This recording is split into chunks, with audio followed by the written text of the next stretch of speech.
하나님께서 아브라함에게 거룩한 비전을 주셨습니다.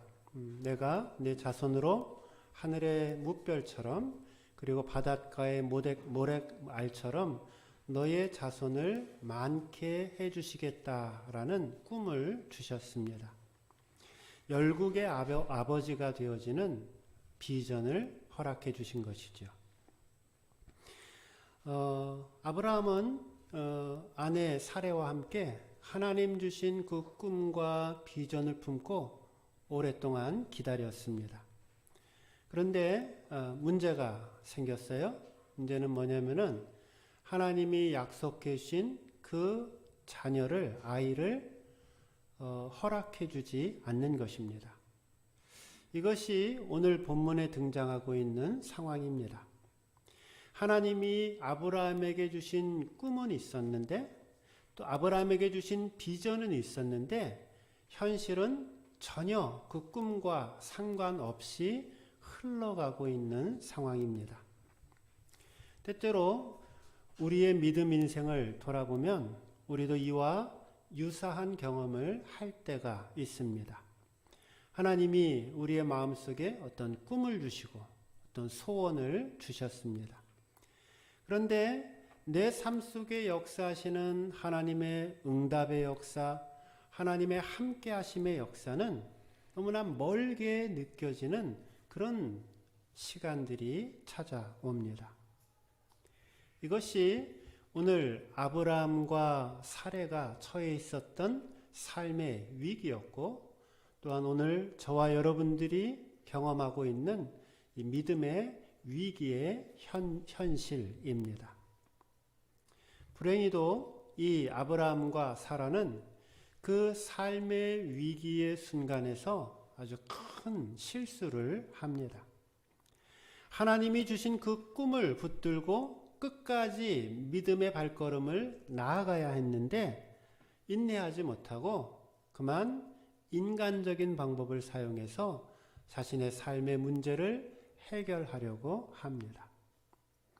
그리고 그 결과는 이 아브라함과 사라가 상상하지 못할 정도의 커다란 위기와 또 위험과 잘못된 결과를 그들 자신들과 자신의 후손들에게까지 영향을 줍니다. 저는 오늘 이 본문의 말씀을 통해서 사람의 길, 사람의 생각, 그것과 하나님의 길, 하나님의 생각이 어떻게 다른지를 상고합니다.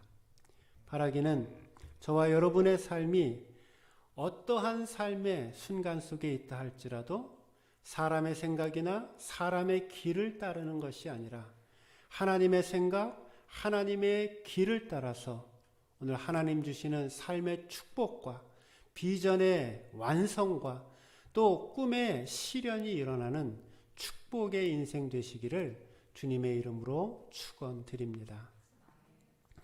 사람의 길 그리고 하나님의 길. 첫째는 조급함은 사람의 길이고 인내함은 하나님의 길입니다.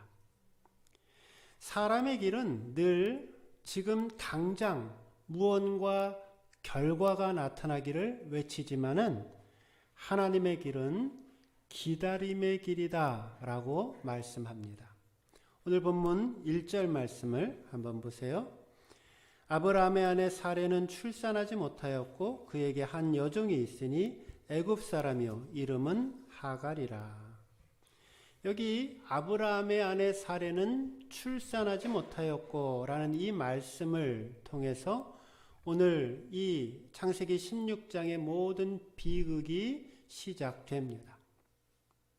하나님께서 아브라함을 부를 때 내 자손이 창대하게 해주겠다 꿈을 주셨죠.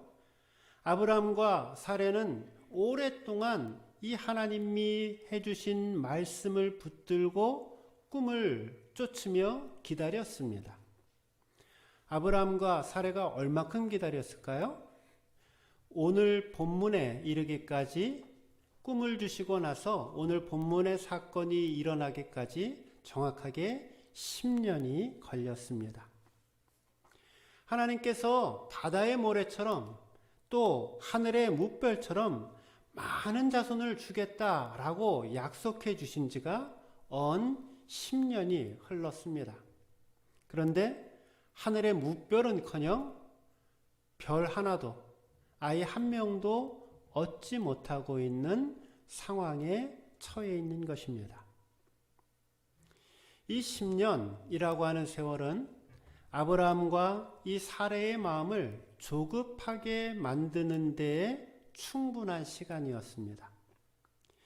약속의 말씀을 믿고 그 말씀대로 순종을 했는데 하나님의 그 축복이 내 삶 속에 오기는커녕 몸은 자꾸 더 힘이 없어지고 늙어가고 있습니다.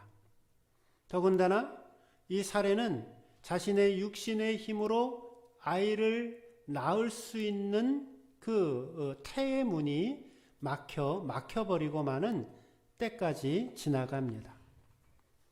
사람의 생각, 육신의 생각으로 보면 하나님이 약속해 주신 그 약속은 절대로 내 인생 가운데 일어나지 않을 것처럼 보여지는 상황입니다.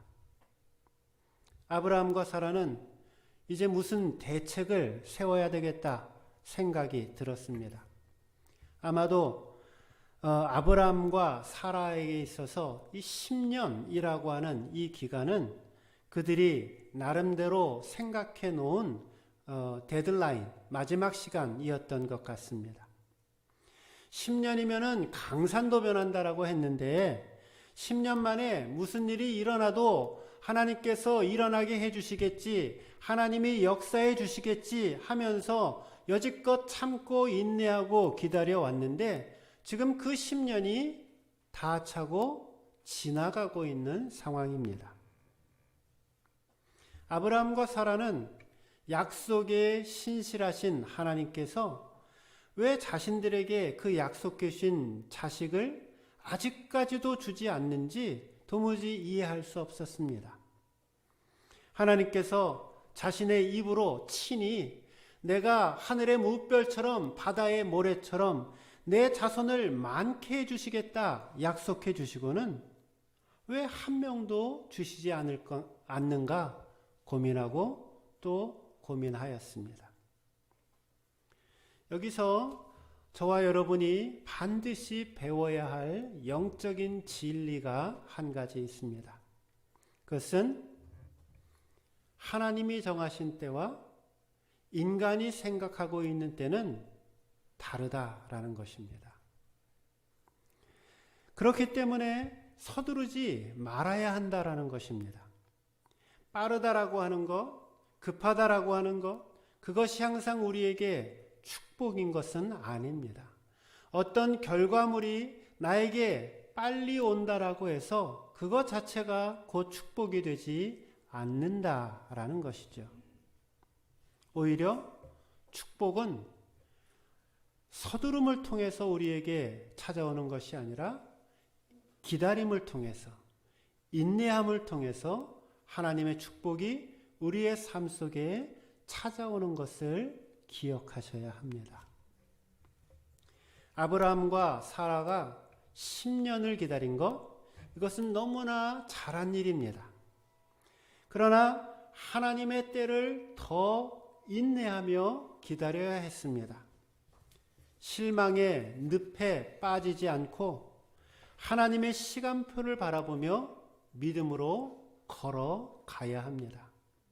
하나님의 때를 기다리며 인내하며 나아가는 것입니다.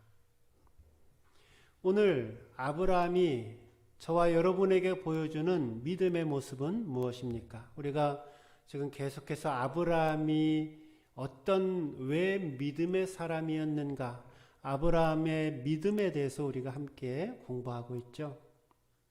아브라함이 저와 여러분들에게 보여주는 참 믿음의 본질은 무엇이냐면 기다림이라는 것입니다.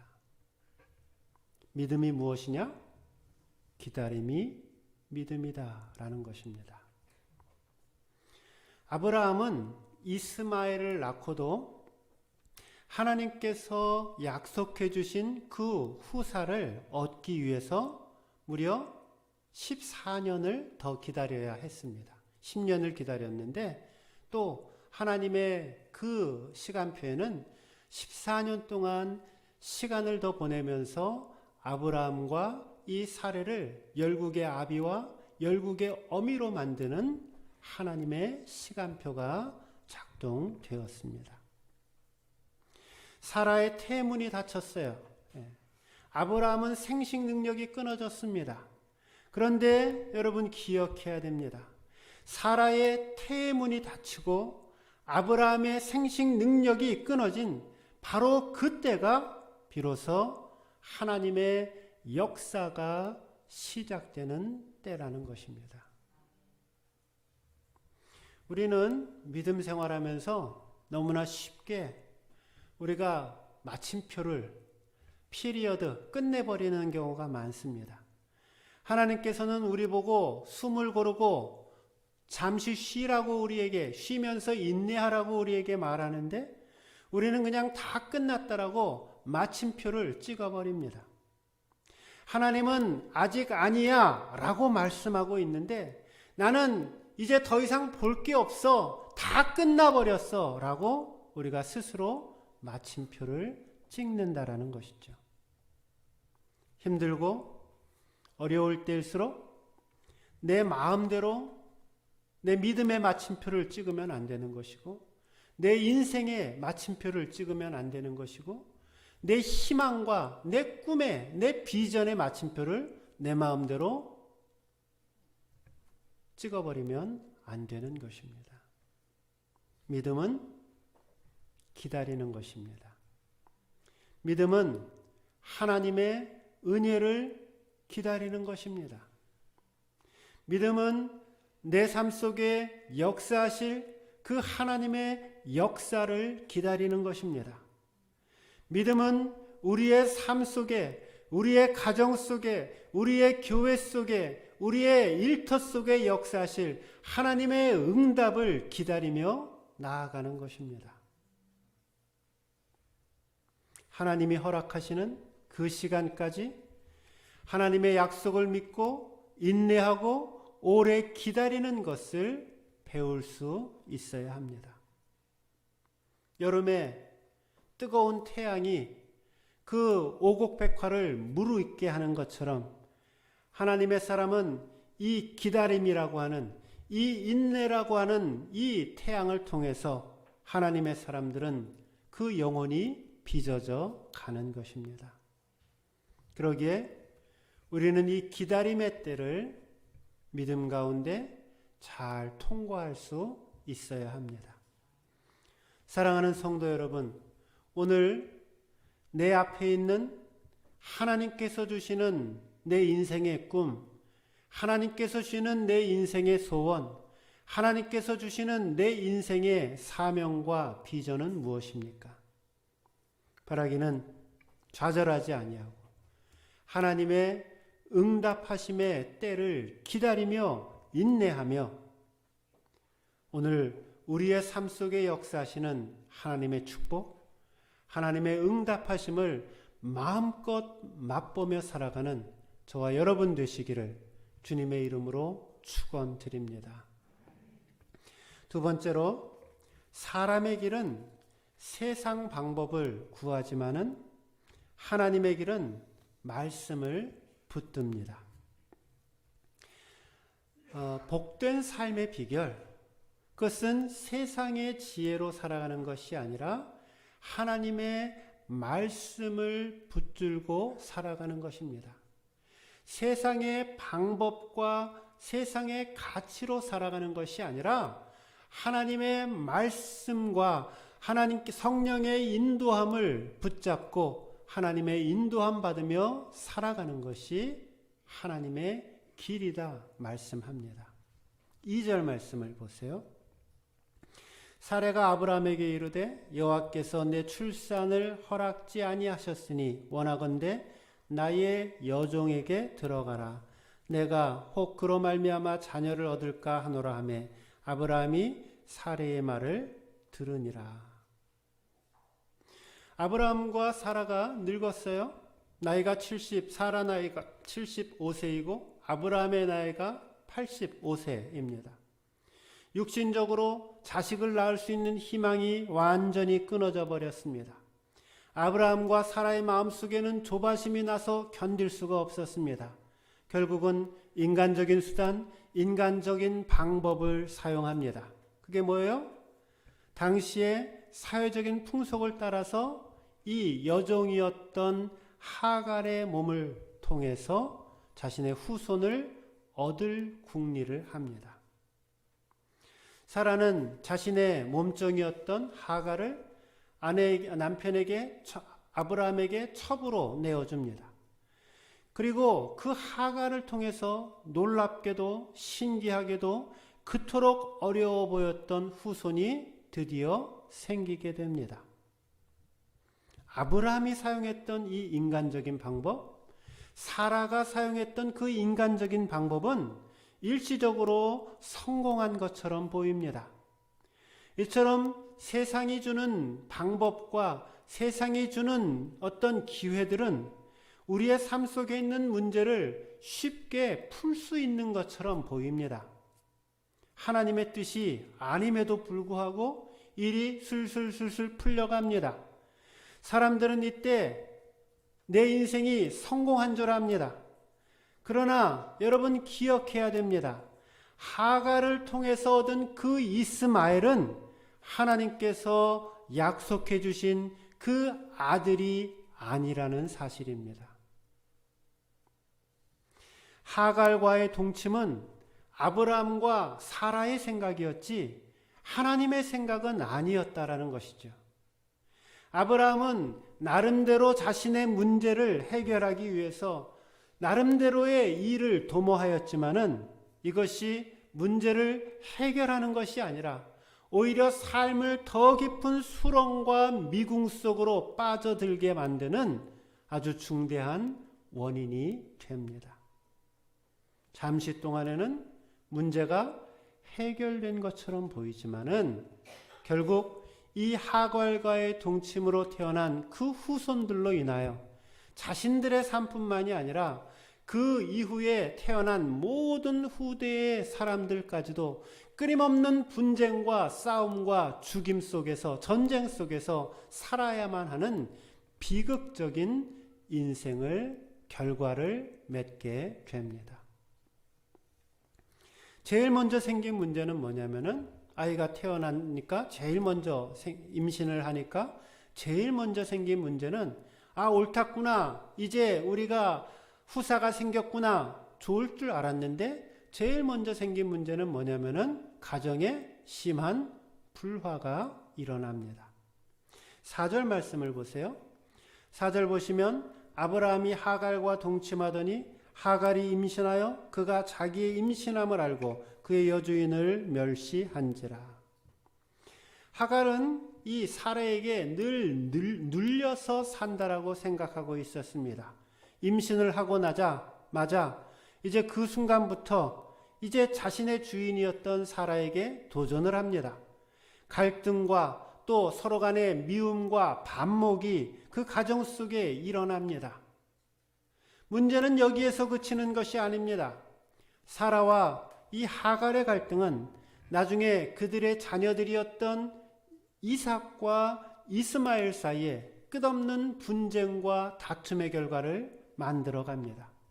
그리고 이것은 배다른 두 자식 간의 전쟁으로만 끝나는 것이 아니었습니다.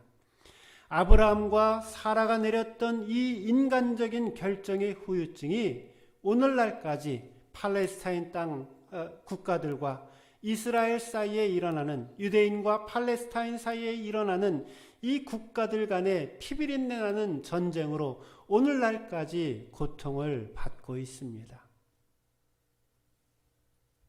이처럼 내가 내리는 그 인간적인 결정 그 하나가 때로 아무것도 아닌 것처럼 보이고 사소한 것처럼 보이지만은 우리의 인생 가운데 돌이킬 수 없는 결과를 가져올 수 있습니다. 하나님의 음성을 듣고 행하느냐, 사람의 음성을 따라서 행하느냐 하는 것은 이처럼 하늘과 땅의 차이만큼 우리의 삶 속에 엄청난 차이를 가져다 줍니다. 사랑하는 성도 여러분, 내 삶이 답답하다라고 느껴지십니까? 나를 둘러싸고 있는 내 환경들이 너무나 힘이 든다라고 느껴지십니까? 그럴 때일수록 뭐 해야 돼요? 잠잠히 하나님의 음성을 들으셔야 합니다. 인내하고 내 삶 속에서 말씀하시는, 내 삶 가운데 말씀하시는 그 하나님의 음성 앞에 집중하고 하나님의 음성을 들을 때, 그 하나님의 음성 앞에 순종할 때 우리의 그 막혀있던 모든 인생의 일들이 풀리게 될 줄로 믿으시기 바랍니다. 머리의 생각을 따라서 살아가는 것이 아니라 우리의 심령 안에서 말씀하시는 그 성령 하나님의 음성과 하나님의 말씀을 붙들고 하나님의 음성 들으며 따라가는 것입니다. 하나님 말씀 들을 때, 설교 들을 때, 예배 드릴 때 하나님의 음성이 들리셔야 합니다. 요한복음에 보면 예수님께서 양들은 내 음성을 뭐라 그랬어요? 내 음성을 듣고 그 다음에 뭐라 그랬어요? 나를 따른다라고 했습니다. 믿음이 뭐예요? 하나님의 음성, 주님의 음성을 듣고 그 말씀대로 따라 순종하며 사는 것, 그것이 믿음이고 그것이 우리의 인생을 축복과 행복으로 이끄는 비결이 되는 것이다 말씀하고 있습니다. 바라기는 여기까지 다 해야 되겠네요. 제가 기도를 하면서 우리 성도님들 가운데 마음이 아픈 분들이 몇 분 계세요. 기도하면 할 때마다 마음이 아파요. 왜 그런가? 왜 어떤 성도님들은 기도하면 자꾸 내 마음이 아프고 괴롭고 한가? 돌아보면 그 삶 속에, 그 영혼 속에 하나님의 말씀이 송두리째 사라져 있습니다. 하나님의 음성을 전혀 듣지를 못합니다. 하나님과 전혀 상관이 없는 사람처럼 살아가는 사람들이 있어요. 참 마음이 아픕니다.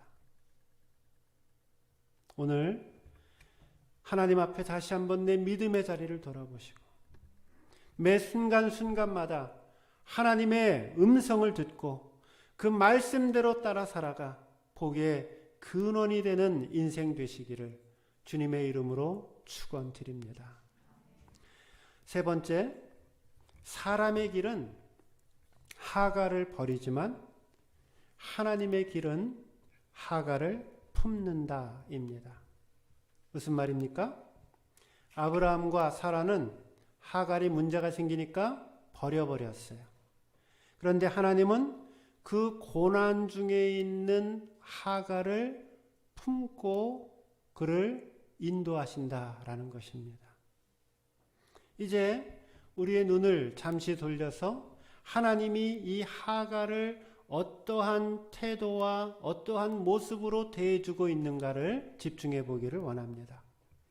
하갈은 지금 여주인 사례로부터 학대를 받고 버림을 받아서 피하여서 죽일까봐 피하여서 자기의 고향인 이집트, 애굽으로 내려가고 있었습니다. 7절 말씀을 보세요. 7절 보시면 여호와의 사자가 광야의 샘물 곁 곧 술길 샘 곁에서 그를 만나. 여기 술길이라고 하는 것은 술 마시는 길이 아니에요. 슈르라고 하는 지역이고 이것은 사막 지역입니다. 그러니까 이 슈르는 가나안, 아브라함이 살고 있었던 가나안 땅에서 이제 이 하갈이 자신의 고향인 이집트, 애굽으로 내려가는 중간쯤에 있는 지역입니다. 그래서 이 슈르 지역에서 제가 성지순례를 갔을 때 이 슈르 지역에서 잠을 하루 잤습니다. 그래서 사막에서 텐트를 펴놓고 같이 모인 목사님들이 함께 그곳에서 이 아브라함 시대 때 사람들이 어떻게 믿음의 행진을 하고 어떻게 하나님을 가까이 따라갔는가를 바라보면서 이렇게 하룻밤을 보낸 적이 있습니다. 애국까지는 아직도 도착하려면 거리가 먼 지역입니다. 게다가 말씀드렸듯이 이 수르는 사막 지역이었습니다. 배가 고픕니다. 먹을 게 없어요. 목도 탑니다. 마실 게 없어요. 또한 몸은 임신을 해서 홀몸이 아닙니다. 하갈이 이 수르라고 하는 이 사막 지역을 통과하다가 이제 물이 있는 곳 오아시스를 발견하고 거기에 쓰러지듯 주저앉습니다. 이때 여호와의 사자를 만나게 됩니다. 여기 뭐라 그랬어요? 7절 맨 끝에 그를 여호와의 7절 처음부터 보면 여호와의 사자가 그랬고 이 술길 샘 곁에서 여호와의 사자를 만나라는 표현이죠. 여기 만나다라고 하는 이 표현은 직역을 하면 만나다가 아니라 여호와의 사자가 찾아오셨다라는 뜻입니다. 하나님께서 그 고난 가운데 있는 하갈에게 친히 사자를 통하여 찾아오신 것입니다.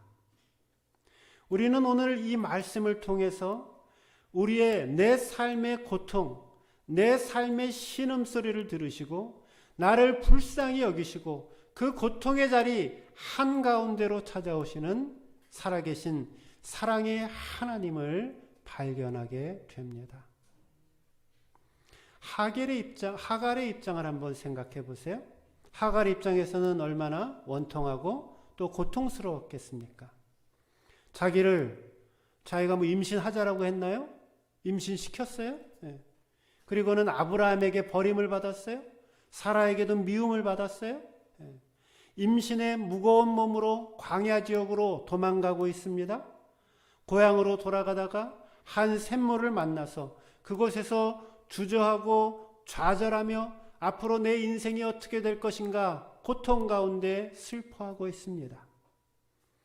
그 외롭고 절망에 빠진 여인, 세상 누구도 알아주지 않는 여인, 관심이 없다고 깊이 좌절하고 있는 이 여인에게 하나님이 사자를 통해서 직접 찾아오신 것입니다.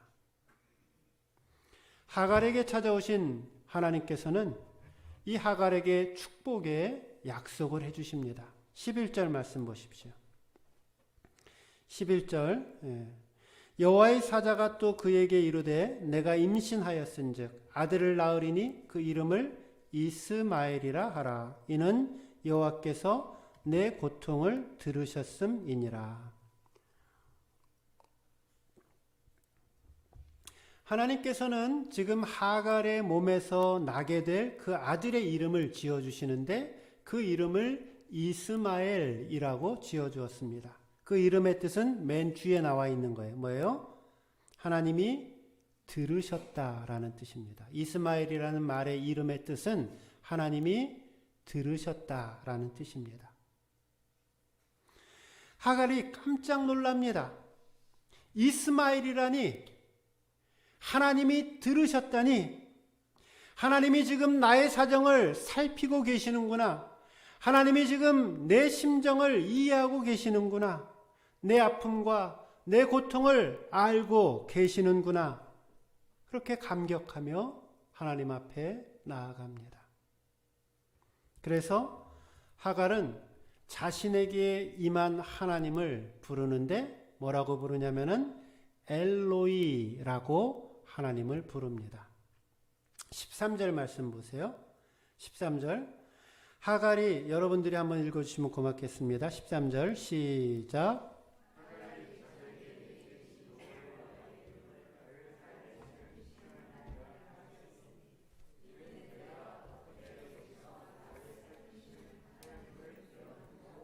네, 이게 13절이 이 전체에서 제일 은혜가 되는 말이에요. 엘로이는 없는데 이게 엘로이가 나와요. 여기 보면 하갈이 나를 살피시는 하나님을 내가 배웁게 되었다라고 표현하고 있죠.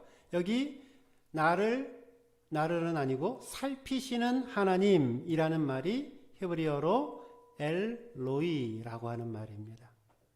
이 말을 직역을 한다 그러면은 보시는 하나님이라는 뜻입니다. 엘로이 하나님, 나를 살피시는 하나님, 내 형편을, 내 처지와 내 눈물을 보고 계시는 하나님, 그 하나님을 지금 이 하갈은 그 수르 광야에서 만나게 된 것입니다. 여러분, 로이라고 하는 말을 들어보신 적이 있으신가요? 있으셔야 되는데, 약국 이름 중에 로이 약국이 있습니다. 보신 적이 있으신 것 같아요? 이게 체인점 몇 군데를 제가 봤거든요. 대전에서도 보고, 제가 살고 있는 파주에서도 보고, 서울에서도 본 것 같아요. 그래서 참 모르긴 몰라도 체인점 비슷하게 운영이 되지 않겠나 생각이 됩니다.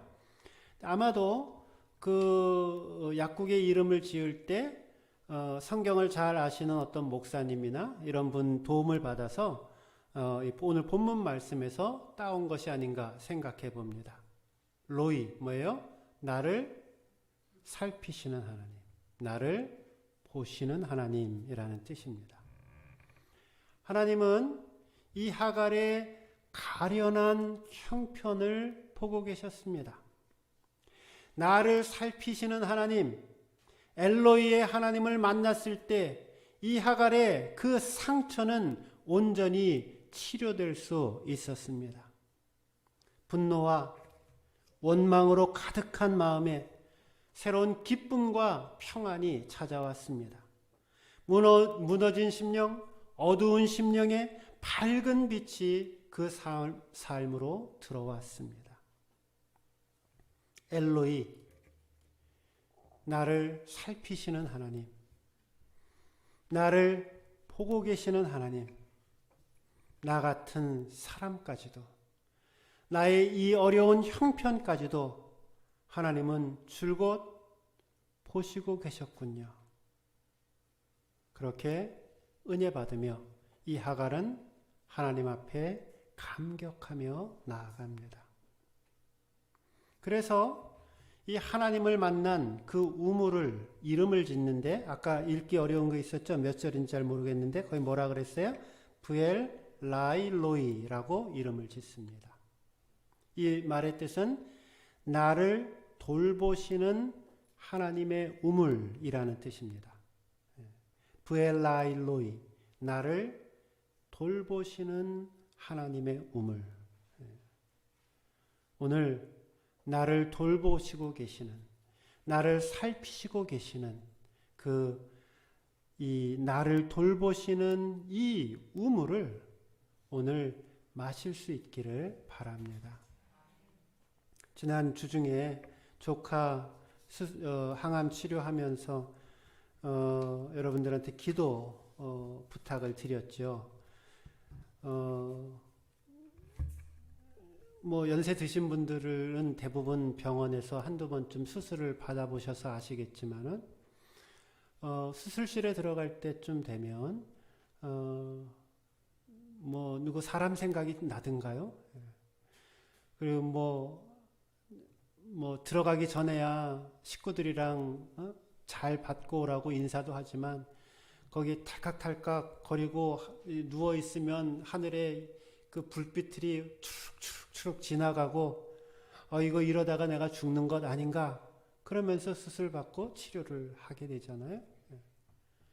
근데 그때 그 위기의 순간, 그 어려움의 순간, 그 고통의 순간에 결국 나를 만나시고 나를 지키시고 나를 돌보시고 나를 살피시는 분은 하나님이라는 것을 우리가 경험하게 됩니다.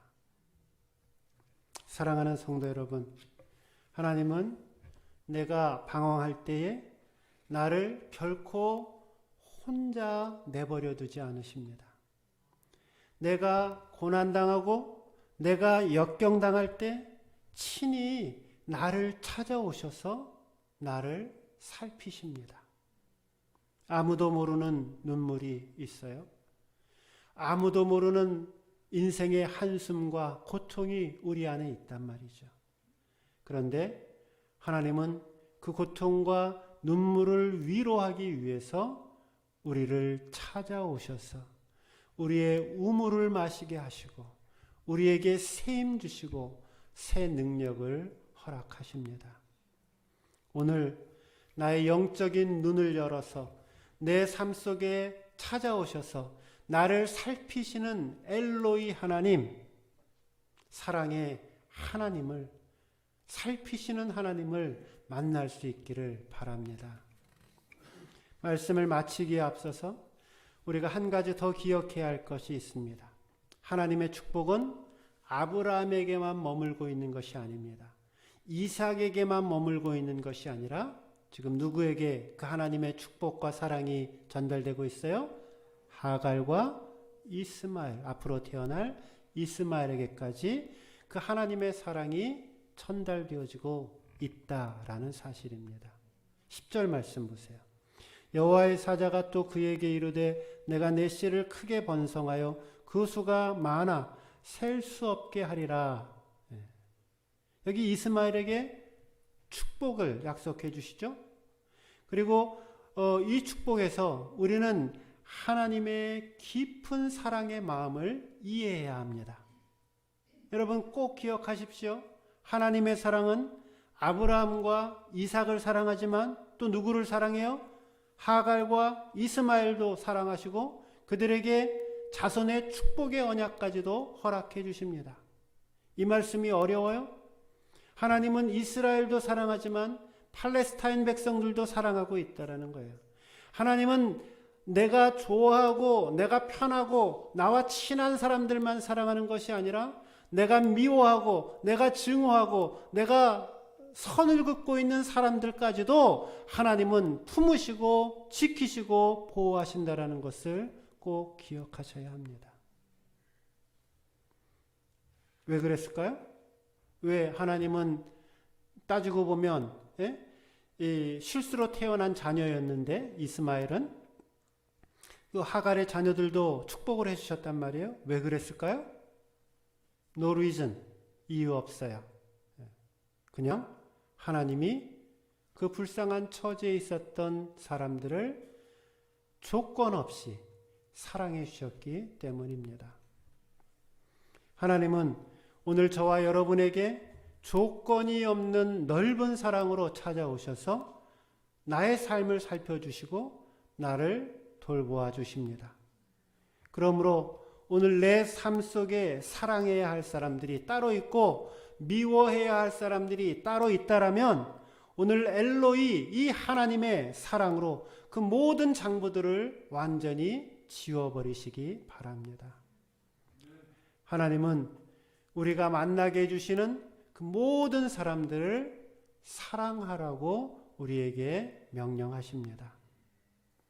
사랑하는 성도 여러분, 오늘 나에게 찾아오시는 그 엘로이 하나님을 기억하십시오. 나의 세세한 형편을 살피시고 나를 붙드시고 또 나를 지켜보시는 그 하나님의 그 큰 사랑 가운데 엘로이 하나님의 사랑 가운데 거하실 수 있기를 바랍니다. 바라기는 내 삶의 질고와 아픔의 형편을 보시고 아시는 그 주님 앞에 삶의 모든 문제들을 다 가지고 나아가서 엘로의 하나님 그 은혜 앞에 엎드려지는 은혜의 역사가, 축복의 역사가 오늘 이 시간 우리 가운데 임하기를 주님의 이름으로 축원드립니다. 우리 오늘 기도하기에 앞서서 사랑의 아버지, 풀리지 않는 인생의 문제들과 아픔들과 고민들을 안고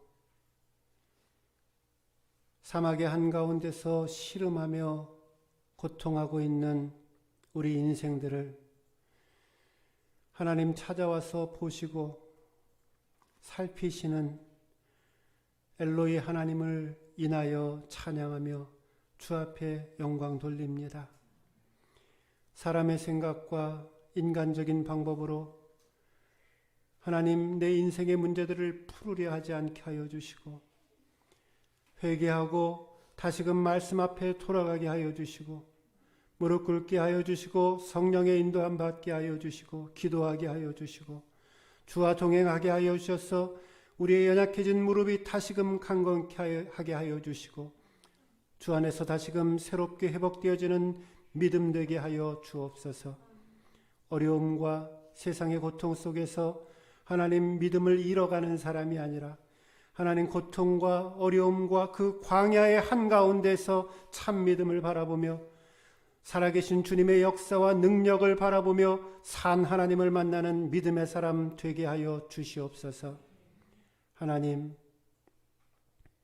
고통과 연약한 가운데 있는 우리 인생들 하나님 불쌍히 여겨주시고, 찾아오시는 주님, 성령 가운데 우리를 만나주시는 그 돌보시는 하나님을 만나는 은혜의 역사가 오늘 이 주일 아침 각 심령들마다 일어나게 하여 주옵소서. 하나님 앞에 예배드리며 귀한 예물로 주 앞에 영광을 돌려오매 주님이 이 예물들 흠양하여 주시고, 하나님의 나라와 영광과 역사 위하여 마음껏 쓰임받는 예물들 되게 하여 주옵소서. 11조로 구별하여 주 앞에 드리는 손길들을 기억하여 주시며 그 믿음을 축복하여 주시고, 그 삶 속에 더욱더 큰 주의 은혜의 역사, 축복의 역사가 있게 하여 주옵소서. 이제는 우리 주 예수 그리스도의 은혜와 아버지 하나님의 무한하신 사랑하심과 성령님의 감동감화 충만케 하심의 역사가 나를 보시고 나를 살피시는 엘로이 하나님을 의지하며 다시금 말씀으로 돌아가고 신앙으로 돌아가고 회개하여 주와 동행하며 살기로 결단하는 우리 사랑하는 모든 성도님들 머리 위에, 또 함께 예배드리며 주 앞에 영광 돌리는 모든 권속들 머리 위에 이제로부터 영원토록 함께 하시기를 간절히 축원하옵나이다. 아멘.